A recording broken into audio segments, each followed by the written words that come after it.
Vou começar falando da morte de uma pessoa que muita gente talvez nem conheça, muita gente conhece, muita gente não gosta dele e muita gente gosta dele. É o Olavo de Carvalho. Para muitos, ele é qualificado como um mero astrólogo, que é o que ele foi também um dia. Para outros, ele é alguém que se auto-intitula filósofo. Para outros, ele é filósofo. Para muitos, ele é professor. Para outros, ele é um autodidata, alguém que estudou por conta própria, tem facilidade de comunicação, tinha facilidade de comunicação e, portanto, parecia ter uma grande cultura, um grande conhecimento, mas não tinha.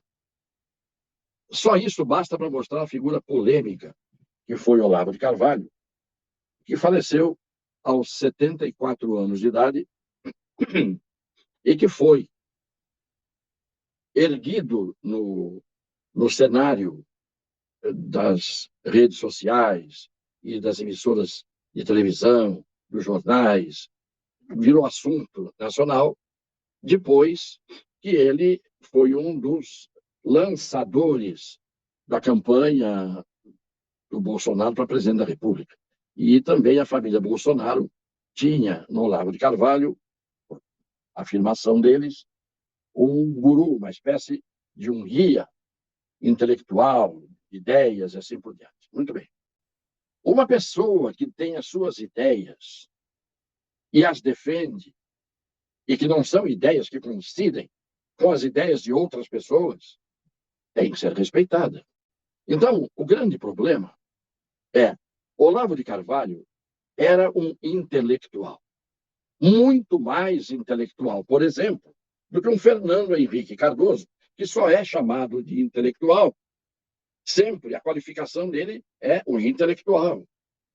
Quando muitos intelectuais anônimos sabem muito mais sociologia do que ele. Eu estou dizendo isso e conversei com ele muito sobre esse assunto, pessoalmente, e sobre outros. E um dia propus até fazer uma sabatina, como a gente fazia antigamente no colégio. Português, matemática, história e geografia. Duas professoras do ginásio, vêm e faz uma sabatina.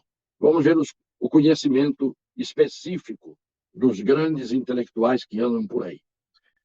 Então, o que eu quero hoje salvar da memória do Olavo de Carvalho é que as restrições que você poderia fazer a ele são restrições que você pode fazer a grandes gênios da filosofia e do pensamento. Ele não era um gênio da filosofia e do pensamento, para alguns era, mas ele era uma pessoa que tinha um acervo cultural dentro da sua mente, sem dúvida nenhuma. Milhares de alunos que espontaneamente aderiram a condição de serem seus discípulos. É que o Brasil é isto que a gente sabe. O Brasil só respeita, no Brasil só se respeita, muitas vezes, o que não é respeitável. No Brasil só se elogia, muitas vezes, o que é desprezível. Então, há uma mentalidade de uma parte da população brasileira que a gente conhece bem. Maneira de ser, a maneira de levar vantagem em tudo, a maneira de radicalizar, a maneira de odiar. Uma coisa é você não se dar com alguém. Uma coisa é você não ter afinidade com alguém. Mas isso não precisa virar ódio.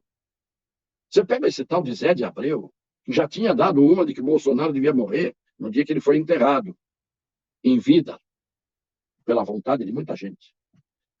E hoje, morreu o Olavo de Carvalho, voltou o Zé de Abreu. Agora só falta morrer o Bolsonaro também. Quer dizer, o sujeito pode não gostar de alguém, não querer saber da pessoa, seja política, seja artista, a pessoa pode ser o que for. Mas você não precisa ter ódio. Você não precisa dizer que quer que a pessoa morra. Já morreu tarde. Isto mostra quem é a pessoa que está desejando a morte dos outros. Este é o que se alimenta do seu próprio ódio. Esse, no fundo, deve ter ódio de si mesmo. Não é preciso sentir nenhum tipo de sentimento póstumo, positivo. Não é preciso ter piedade. Os mortos são os mortos. Morreram. E ponto final. Deixemos-los em paz. Mas esse ódio e ainda inventam ódio do bem e ódio do mal. Que ódio do bem? Qual é o ódio do bem? Eu quero que alguém me explique. Até o ódio de determinadas pessoas, porque são determinadas pessoas, é considerado do bem? Do bem é quem não tem ódio. Era isto. Não vou discutir aqui as ideias do senhor Olavo de Carvalho, não vou dizer com quais ideias eu concordo ou discordo.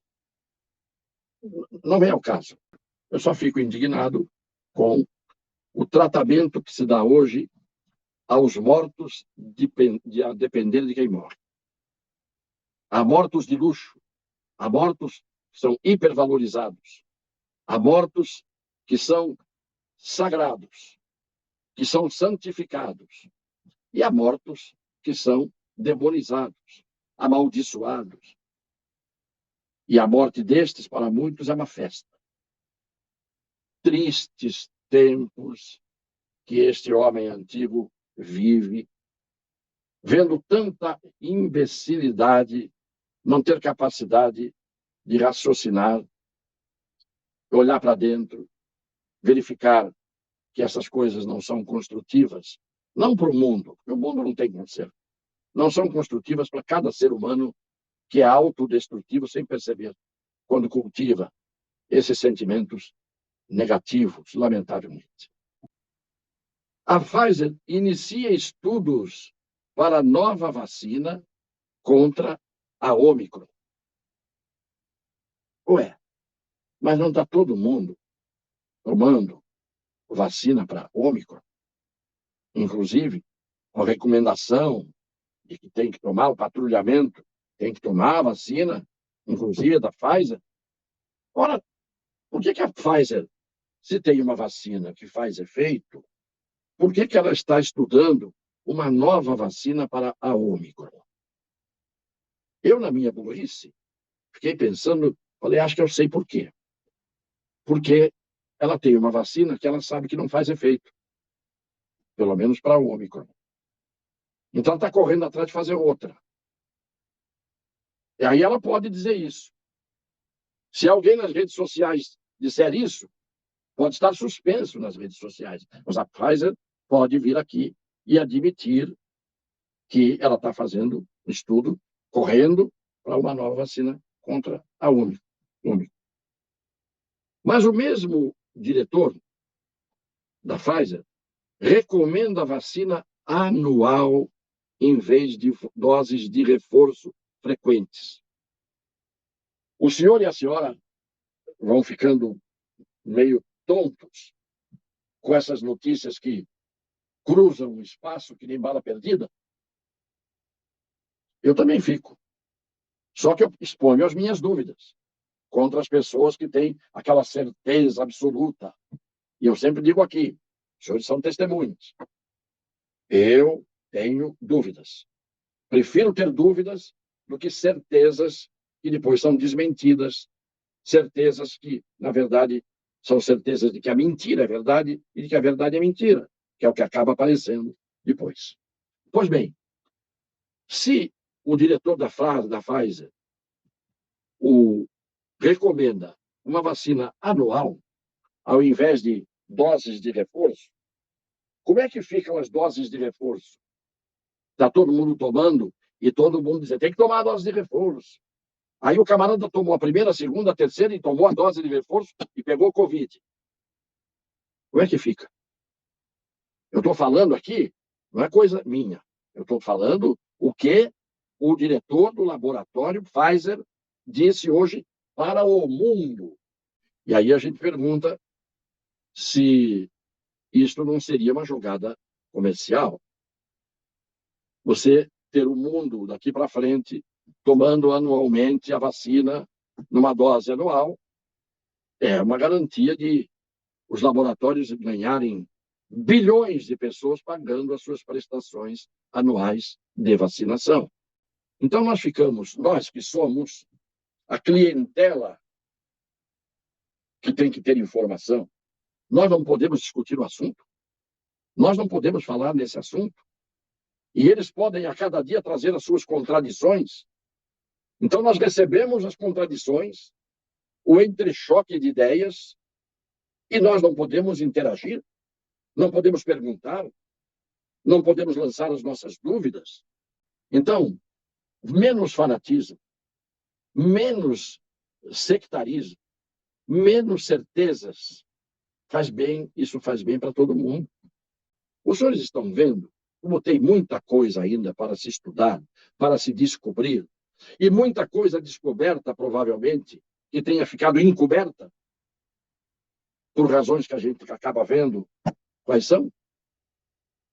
Eu acho que eu não disse nada aqui que fosse capaz de abalar as estruturas da ciência e nem fosse capaz de deformar a opinião pública mundial, porque eu me limitei a falar do que os cientistas dos próprios laboratórios que fabricam remédios e vacinas estão dizendo.